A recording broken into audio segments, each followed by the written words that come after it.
Good day. We are the reporters from Group 1. I am Angelic Jason, and together with me in this report is my groupmate, Jello Florentino. So, our discussion would be the different kinds of obligation, secondary classification under the Civil Code. So, the articles to be discussed are the unilateral versus bilateral, real versus personal, determinate versus generic, civil versus natural, and lastly, legal, conventional, and penal. So for the unilateral versus the bilateral, which would be included in the Articles 1168 to 1169, a unilateral contract, only the offerer has an obligation. The offeree is not required to complete the task or action. So in other words, one-sided nga kontrata si unilateral. Naa siya kasabutan kung asa ang offerer misaad nga mobayad kung humana ang iyang responsibilidad sa offeree. So pasabot si offerer lang ang naay contractual obligation sa ilang duha. So for example, if a person were to offer $500 for someone else to water their house plants while they were away for a week, and a respondent fulfilled the task, then the person offering the unilateral contract would be contractually obligated to pay for the respondent services. So moto, again si offerer nag-alok kay offeree, nabubuan niya ang mga bulak ni offeree while wala si offeree sa ilang balay. Now, if the offerer will do what he had offered, mahatagan og commission si offerer. So one of the most common examples sa unilateral contract is a reward contract. For instance, when someone posts a reward for the lost pet, wallet, cell phone, or etc., by offering the reward, the offerer sets up a unilateral contract that stipulates that the reward will be issued once the lost pet or item is found.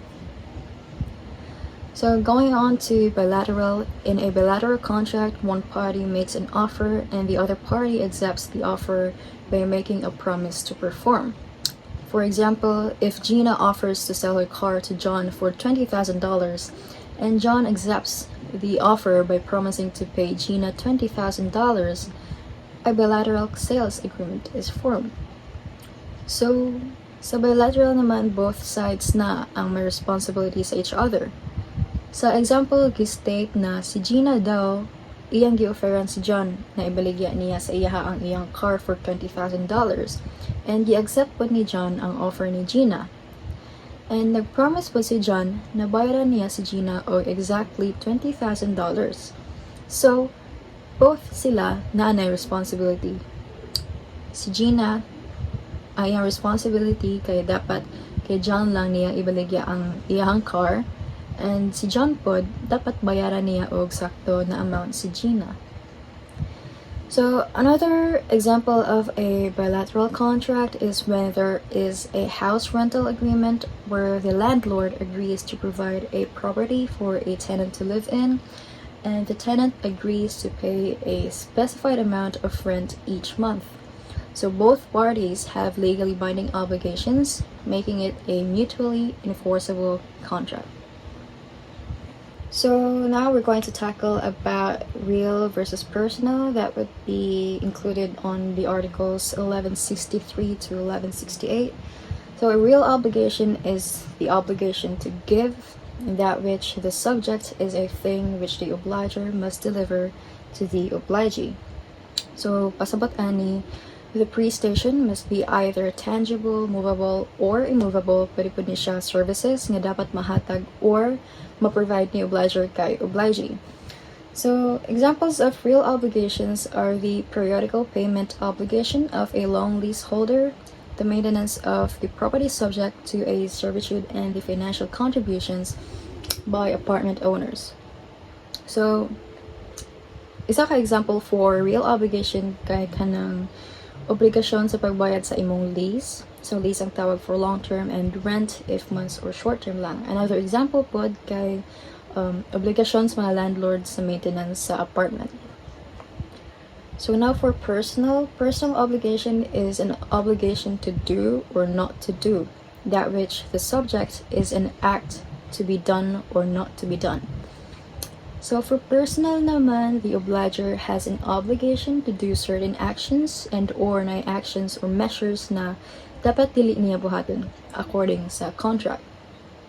When you are morally or legally bound to a particular commitment, it's your obligation to follow through on it. If you see a crime taking place, for example, it's your obligation to notify the police. And if an elderly person comes into a full bus, it's your obligation to give up your seat for him. So in general, we as humans have the obligation to do what is right and just for the betterment of the people and to our environment. Mahulog yapon siya na personal obligation kay we have the freedom to choose not to do or to do the needed actions, pero because of our morals and philosophies, we chose to do what we ought is right. So it is still called personal if you do or do not do actions according to your will.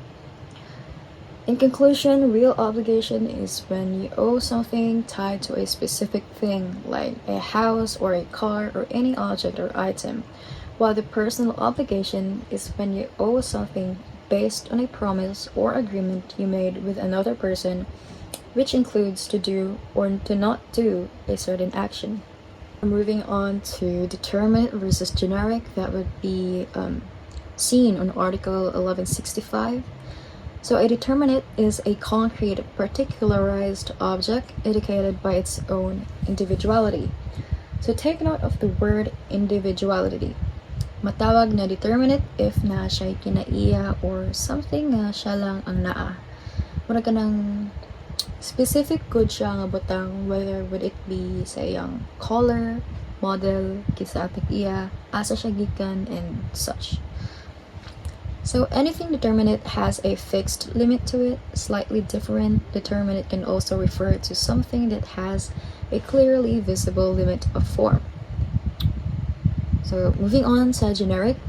Generic is one whose determination is confined to that of its nature, to the genus or genera to which it pertains, such as a horse or a chair. So si generic is like the opposite of determinate. If si determinate is my individuality, si generic naman ay what we usually call common things or common. Wala siya specific nga kinaiya aside sa iyang obvious nga form or kinaiya or what do people commonly call those things in general. So generic refers to the members of a whole class of things like tissue, a generic word for any soft, thin piece of paper that's good for wiping runny noses. A generic product, whether it's a tire or donut or drug, is typical of all other products like it. So there's nothing distinctive or unique about it. So mo to siya same sa what I explained kanina, si generic kay walang katangi-tanging form na makaingon kag lahi siya sa uban. So recap lang for determinate versus generic, matawag na determinate thing if na siya kinaiya or something nga siya lang ang naa in terms ba siyang color, model, asa siya gikan, san gipalit, and such. And si generic is the opposite of determinate. Wala siya specific nga kinaiya aside sa iyang obvious nga form or physicality or what do people commonly call those things in general. Okay, so good evening to each and everyone. I'm Jay Luclide. I'm the second reporter of Group 1 with the topic different kinds of obligation. And also good evening to our instructor, Attorney Rob Calianta. Right, so for this slide, I am going to discuss the difference between civil and natural obligation. Okay, so let's proceed. Civil obligation is based on a positive law and gives right of action to compel their performance. So this means that when civil obligation is based on a positive law, it is supported or it is governed by the law made by our lawmakers or promulgated by our lawmakers under the Philippine Constitution. And violating this obligation is punishable by law. So we have an example here. A person who signs a contract to pay for rent for an apartment has a civil obligation to pay the agreed upon amount each month. So For this scenario, there's a contract, there's an agreement between the tenant and the landlord. Their contract is for the renting the apartment, and they have an agreement that a particular amount should be paid every month.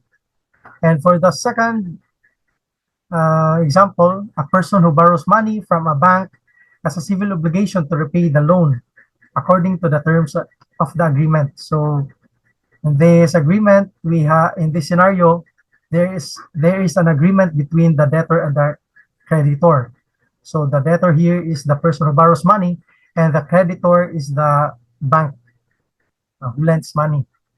So the debtor has a civil obligation to pay the loan according to the terms of the agreement given by the bank. Okay, so for the next slide, we have a natural obligation. It is a moral duty that is not legally enforceable. So we should highlight here the three words, not legally enforceable.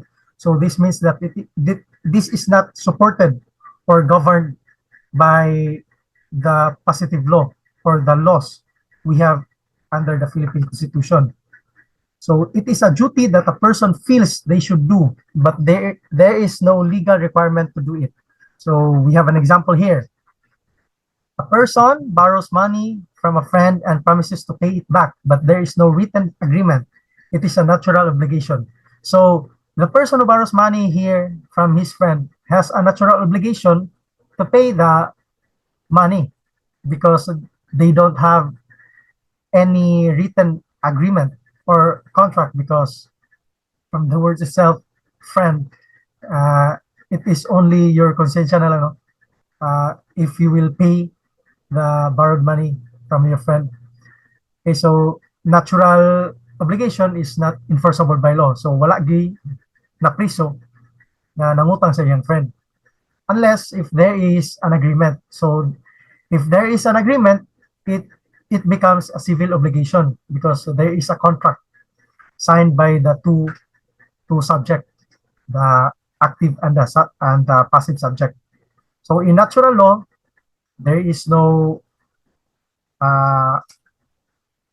penalty, or if you violate this kind of obligation, you will not be punished by the law.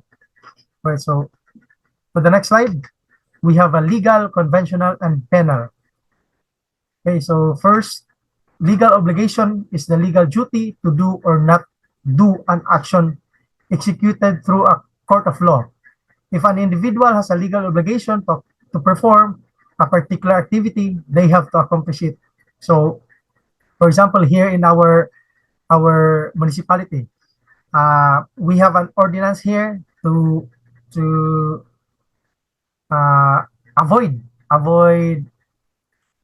throwing garbage anywhere. So if you violate that ordinance, you will be subject to legal obligation. So you will perform the given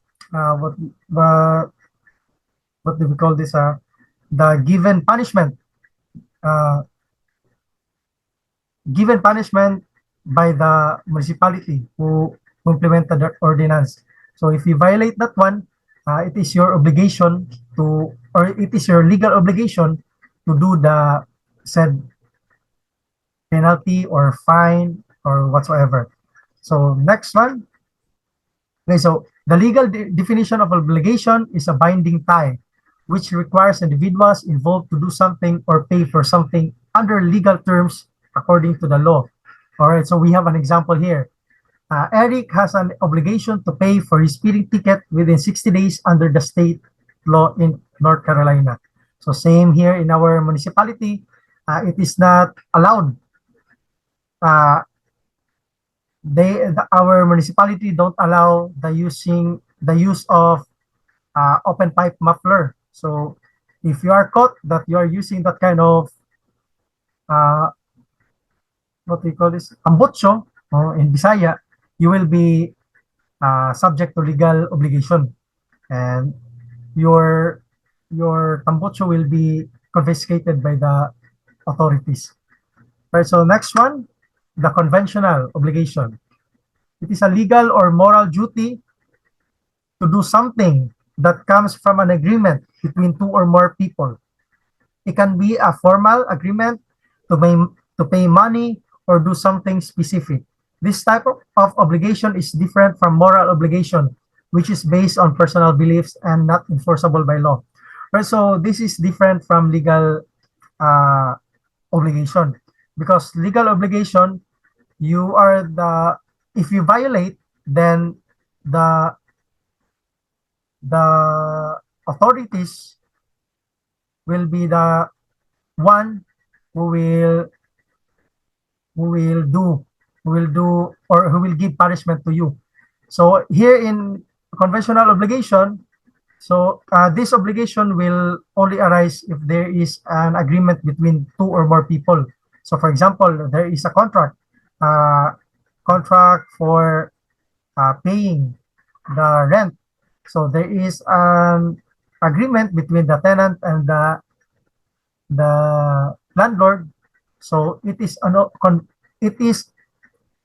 there is a conventional obligation for the tenant to pay the amount each month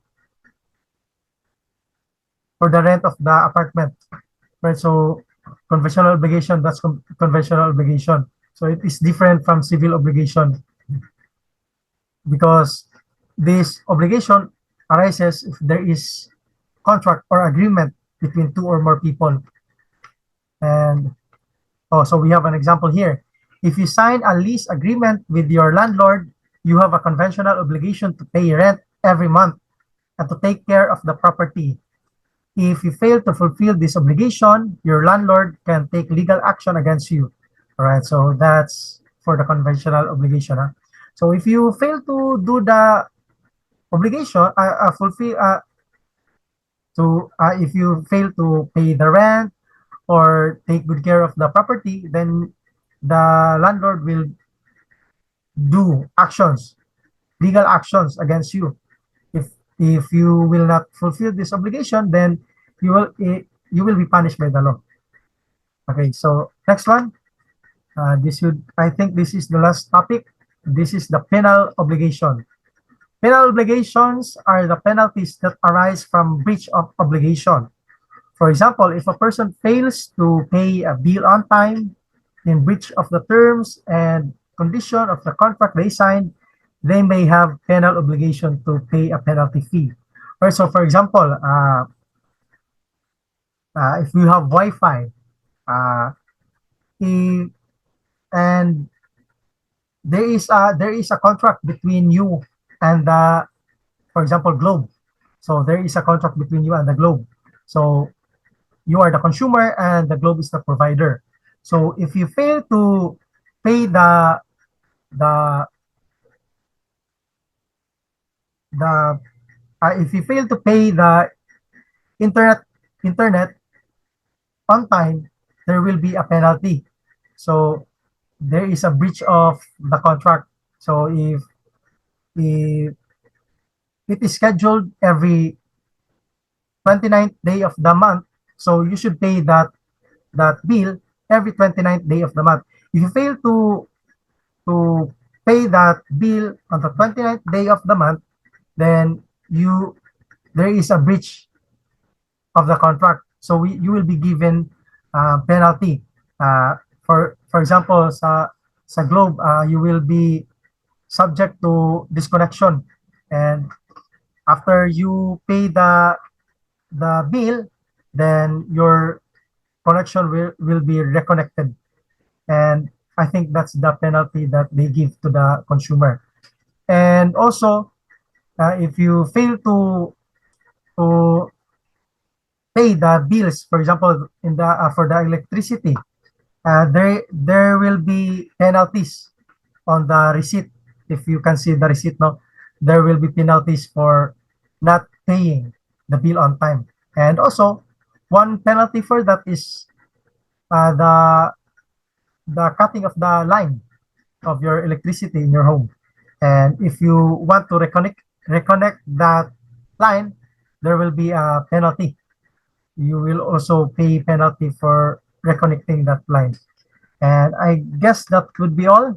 And thank you for listening, and thank you for giving time in listening this report. And once again, good evening to each and everyone. Thank you.